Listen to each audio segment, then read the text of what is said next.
I'm Dave Dinkle, and today we're going to look at another example of how to explode your wholesale profit. I'm on a campaign to see new investors make more money on the wholesale deals they're already doing. This is one example of a number that I've already put up to show you how to do exactly that. There are hundreds of millions of dollars being made in real estate investing. Unfortunately, the majority of that goes to the seasoned investors who know how to buy from new investors. This is to focus on new investors and how to make larger profits on deals you're already doing. Dave Dinkle, and I want to talk about and show you an example of something I've been on a campaign to try and stop. An investor came to me, we're going to meet him in a minute, and he said to me, I've got this deal. And I said, great. And what is it? He said, it's a transactional funding, $220,000. I have it sold for $280,000. I said, sounds like a good deal. That's nice. He said, but there's a little problem. And I said, gee, I hear that all the time. Mm-hmm. Well, the problem is the end buyer can't close timely. He's going into the hospital for 10 days, and he's going to close afterwards when he gets out. So I said, this is my worst nightmare, because what happens as a transactional funder, if I loan the funds and the end buyer doesn't close and it can't be resold, I have to foreclose. And I've had to do that occasionally. So typically what I do is I refer them to a hard money lender. But I said to him, tell me what it is. And it was a fourplex. And I said, okay, I'm going to go ahead and do it. And I put up 100% of the 220,000. As it turned out, I should have put up 225 for his closing costs, but the closing agent didn't catch that, even though I worked with her a lot. So you're going to see that he had to bring some money to closing, which is not typically what would have happened. So I don't do that as a course of business, believe me, because of the issues I've had with it in the past. But this was a pretty good deal. So I'm going to introduce Darren. Darren, say hello. Hello, Dave. Tell us about your history. How long have you been an investor? Okay, I've been investing in real estate for about 2 years now. Great. I found out about it in 2018. Didn't really take it serious till about 2019. How many deals have you actually closed so far? Maybe 10, 15, somewhere around that. Well, what was your biggest profit prior to this deal? My biggest profit was $33,000. Okay, so good profit. What was the worst profit you had in terms of lowest? The lowest was my first deal. It was about $5,000. Okay, so we never turned down money. $5,000's $5,000. A lot of people work a long time for that. So yes. So you heard me talk about you're coming to me with the 220,000. Tell us about this was a fourplex. So where did you say you got it? I didn't hear you say that. Okay, my VA, they called the high equity list. And the particular property that we actually called about, he said he was going to hold on to it. He was going to keep it as a rental. And my VA asked him, hey, do you have any other properties? But then he said, hey, we have a 4-unit, but I don't think you'll be interested in it. And that's when she came to me. He said he only has a 4-unit. And I took the guy's number, and his name is Jack. I gave him a call. He said, yes, I have a 4-unit, and I want 220,000. And I went to negotiate, say, hey, can you do a little? He hung up the phone. And when I called him back, he said, listen, I know what you guys are. You're going around, you're trying to buy properties for dirt cheap. Me and my partner spoke about this already. We're not selling for less than 220,000. And that's the bottom line. There's no room to negotiate. A line in the sand, That's it. 220,000. Yes. That's when I ran my numbers. I reached out to a buyer of mine before I even got the contract. I said, hey, would you be interested in purchasing a 4-unit? And he told me where it was. I gave him a number. I gave him about 285. He came back at about 278, which I accepted. I said, okay. So I'm going back and forth with the buyer. I'm trying to get the contract signed. His attorney was saying, no, we don't accept these kind of contracts. I went to my attorney. I said, hey, Jenny, can you draw me up a contract? Jenny drew up another contract. He didn't want that contract either. Wait, let me interrupt you for a second. The first contract that he didn't want, was it an assignment of contract? No, it wasn't an assignment because we were going to do a double closing. Oh, so this was a homemade contract, so to speak. Yes, it was just a regular purchase and sell agreement. Okay. Then his attorney found some verbiage in the second one, then the third one, and then he wanted a proof of funds letter, which I gave him yours. Remember, he didn't accept that one. You had to actually call him. Yeah. So he asked me to tell you to call him. So he ended up signing the contract. When he signed the contract, my buyer went into the hospital that Friday and said he had to stay in the hospital for about 10 days before he could come back out. And I was in a panic. And I called you and I explained it to you and I asked you, what should I do? And that was the only buyer I had at that point. I didn't have any other buyers. for that particular unit. I'm not sure what I said, but typically it just, it's like sticking me through the heart with a stake or something. Yeah. But now I did ask you, tell us about the condition of the property. The overall condition it was in pretty good condition. The previous owner was a property manager. Therefore, he kept the condition up pretty good. So you had 4 tenants in there. They were 3 2s, were they? No, yeah, there were 2 1s. There were 3 tenants in them. Oh, And the last property was vacant, but it was just recently renovated. okay. Oh, the one was renovated, but the other 3 weren't. It was 2 renovated on the first floor, apartments 1 and 2. Apartment 3 were renovated, and 4 was completely renovated. So the rent, the one wasn't there, but the rents on the other 3 were $1,000 a month. No, the rent was very cheaper than he told me. He wanted to get $850 for the vacant one because he recently renovated it. It was about $711 and $650. Okay. Two of them for $650 and one of them for $711. All right. So anyway, I decided I was going to go ahead and try it because I didn't think I'd lose money if I had to foreclose. Absolutely. But I did normally I'd put up 100% of not only the purchase price, but the closing cost. In this case, Yes. I didn't see the closing cost, and the attorney for the closing went ahead and made up a note and a mortgage, what's called Yes. a closing protection letter, and so on and so forth. So I closed on it. And, as we get closer to the time he comes out of the hospital, I said, what's happening? And you said he came back and offered me less money. And I said, did you sign a contract with him? And you said you had not. And I said, great. What did he offer you when he came out? When he came out, he said he couldn't do it for $278 no more. He asked me what's the lowest I can go. And I said, I can't go no lower than the price we agreed upon. And he was saying, he was going back and forth, and he said, I could give you somewhere about $250. And I said, $250 wouldn't work. So you were looking at, if you had to take the $250, a $30,000 profit on it. Or Yes. less closing costs and so on. Yes, about $30,000. Okay. So what happened then? I told you don't sign the contract with him, I believe. And Yes, you asked me, did we sign a contract? I said, no, we haven't signed it. We haven't signed the contract yet. Okay. And off you went to market it. Yes. Now, I have to say to you that I didn't know this until I actually saw the final HUD statements.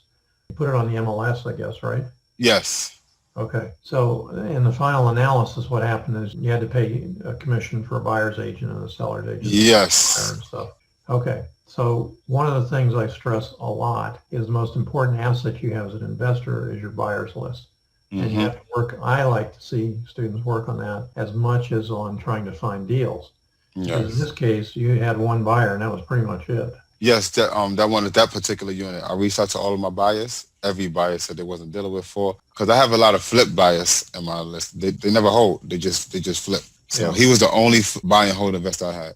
Okay. So the next thing that came up was you marketed it and you started to get offers on it. Hmm. What kind of offers did you get? I marketed it at $330, I think, and the first day I had an offer for the $330. But they was doing the FHA loan. Oh, Yes, I didn't want an FHA loan. The next day I got another offer for a VA loan. And when it was all said and done, by that Monday, after that weekend, I had about 5 offers. I think the thing that a lot of investors don't understand is when FHA, VA, or any kind of conventional lender comes into the mix, they look at the chain of title. You're not, well, in this case, you're on title, but they also see what you paid for it. They just don't like to see investors make a lot of money. Remember, we're talking 220 to 330 in effect. But you did find one that was a cash buyer or a hard money borrower. Yes. And you wrote the contract for 330. Yes, he originally offered 340. Oh, you reduced the price? He offered 340 contingent upon the appraisal come back at 340. Oh, okay. Who hired the appraiser? He did? Yes. Okay. So that's a great tool to get a lower price right at the last minute. And there it goes. That's how it works. Yep. But it's okay. So you wound up accepting 330, went to closure. Yes. Now I'm not gonna do this with you and I on here, but I'll show the HUD statements. Okay. And I'll show what happened. Originally, I thought this was going to be a 100-pounder, $100,000 deals because I was thinking 220, 330, 10,000 for leftover stuff. So you got $100,000. Mm-hmm. What actually happened on the HUD statement, it shows that your gross profit was 79,000 and change because Yes. 18,000 in real estate fees, also closing costs, holding costs. But if you guys remember, I said in the beginning, normally I would fund the entire thing, 220,000 plus the closing costs. I Yes. didn't see the closing costs. You actually had to bring $4,000 to closing. Yes, I had to bring about 4,600 to closing. Okay, so normally that wouldn't be the case, but it was the case. So when you look at the profit on the second B2C transaction and it shows 79,000, you have to subtract the 4,600. Yeah. He's essentially getting his own money back. Yeah. A lot of people don't realize that. So you made 74,000 and change. All Yes. done, smoke clears. Wasn't so bad, was it? No, it was actually great. I wanted the 100-pounder, but it was great to get the 74,000 to change, almost 75,000 net after everything said and done. And I said to you when we first knew it was coming that these are life changers. Yes. And the point I'm making here is he would have made a good profit on it, 25 or thereabouts with the $30,000 spread. Mm-hmm. In the real world, oftentimes your buyer is going to resell that property for more money. And you Yes. made that money. Yeah. Yes, absolutely. That's why I funded it. I do this every once in a while. I don't like them, Yes. but I just hate to see people being taken advantage of. Yes, absolutely. When you're on the receiving end from your end buyer and he's chiseling you down, I don't want to pay that much, I don't want to pay that much, so on and so forth, it's a bad feeling. Yeah. Because you've committed to somebody, you have an expectation of it. It's no different than a homeowner when we do that to them. So maybe it's respectively yin and yang coming around. Okay, what would you say to other investors? Don't come to Virginia. I own. Yes. Do not come to Virginia. Actually, it's enough money for all of us, so I don't mind with a competition. We can collaborate. Yeah. All right. Any last statements? No, that's all. Thanks a lot, Dave. It couldn't happen without you. Thanks very much. All right. On to the next one. Yes, absolutely. I'll be giving you a call. Okay. All right, Dave. Thanks. Thank you. Appreciate it very much. Okay. So this is the top half of the A to B HUD with all the respective parties omitted. I do this so you can see the actual HUD statements instead of just talking about them. What's important on the top half is the purchase price, $220,000. No other figures on here of any consequence, so I'll just skip right to the bottom half. And again, you see the $220,000. In this case, it's a loan from myself to the investor to pay for the transaction. Now, typically what I finance is 100% of the A to B and B to C double closings. In this case, the double closing couldn't happen. It was delayed on the B to C side. But I liked it enough that I made a hard money loan. I thought at the time $220,000 would cover the closing cost, and it didn't. But normally I would have in this case, if I did do a loan, I would fund the entire amount of $225,000. So the investor would walk away from the closing with a few dollars cash in his hand. You'll notice something else here, no earnest money deposit. I talk about this over and over again, and it's up to you as to how much earnest money deposit you can put up, or if you understand the process, the ways of not having to put up an earnest money deposit. And this is the amount the investor had to bring to closing, $4,297.61. Now, I said in the beginning of the transaction this was a no-money deal, and it would have been had I known that the closing costs were not included in the loan that I gave. I want to give you a warning right now. Hard money lenders do not lend 100% of the transaction. This is a hard money loan. I did this because I did. I don't do that on a regular basis, so don't start calling me to finance your deals because I'm the only hard money lender that lends 100%. I don't. This is an exception. Now on the B2C side, that was just a HUD statement. This happens to be what's called a CD, or closing disclosure. What's the difference? Typically, a closing disclosure is used by a closing agent who in fact has a lender in hand.